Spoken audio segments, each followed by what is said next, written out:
Hello, I'm Vinny. There's a project I want to do in the future that involves some inlay work, and to make that a little easier, I built this router base for my Dremel tool. It's a very simple design, it's not hard to make, and I'm going to show you how I did it.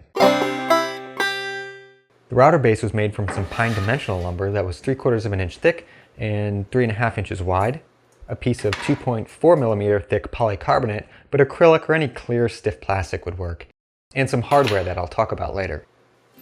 I cut a piece of wood to a length of 4 inches on the bandsaw. From this piece I cut 2 strips that were each 3/4 of an inch wide.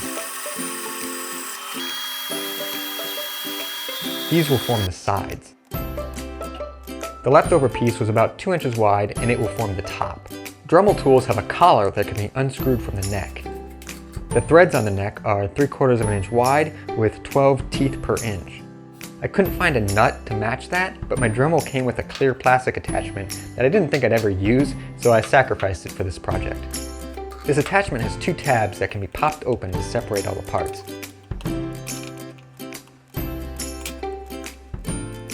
The part I wanted was the one that could screw onto the neck of the Dremel.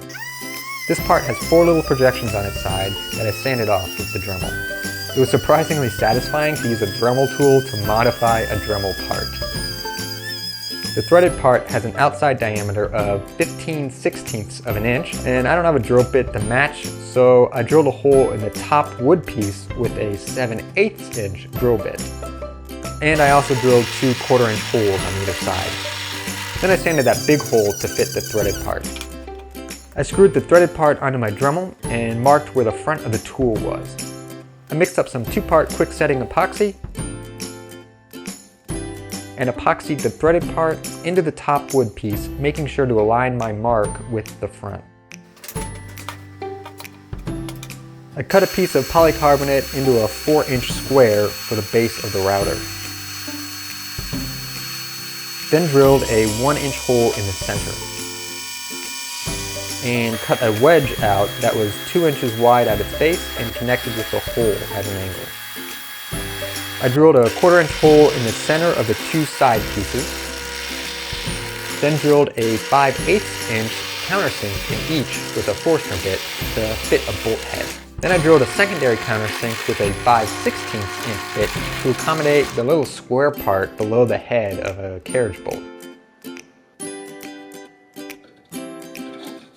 I epoxied a 5-inch long, 1/4 inch by 20 carriage bolt into the holes I just drilled in the side pieces. I added a washer and wing nut to act as a clamp while the epoxy cured. I removed the protective film from one side of the plastic base and scuffed the sides with sandpaper. Then mixed up some more epoxy and epoxied the side pieces to the base. I used the top to make sure the bolts were aligned properly and added some clamps to hold it together as the epoxy cured. To assemble the router base, I added a nut to each bolt. These nuts set the depth of the bit. Then I added a washer, then slid the top on. Added another washer, followed by a wing nut.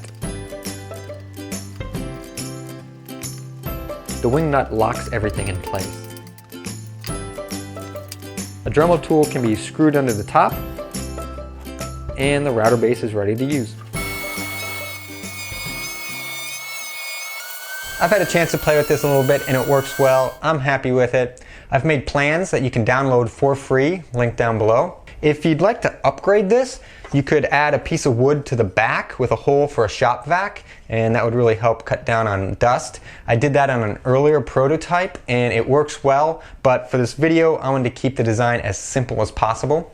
I hope you liked the video. If you did, give it a thumbs up. You can also subscribe to keep up to date with my newest videos. Thanks for watching.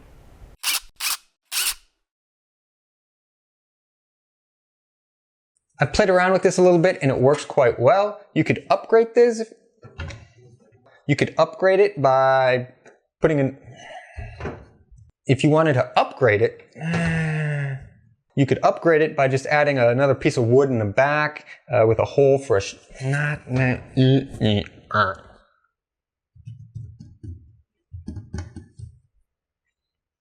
You could upgrade it if you wanted by adding a piece of wood to the back, cutting a hole in it.